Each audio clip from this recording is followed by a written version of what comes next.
In this tutorial, I am going to show you how to add background image in HTML. First of all, you need to make sure that you have your HTML file and the image is inside the same folder.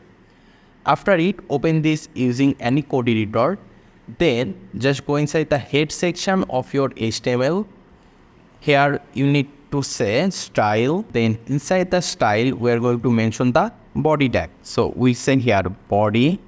Then to second bracket, we're going to say here background image. Then we'll give URL to first bracket to single quotation. We need to mention the image name here. And the image name for my case is myimage.jpg. So we're going to say here myimage.jpg. If we now just set this and refresh our browser, it will look like this.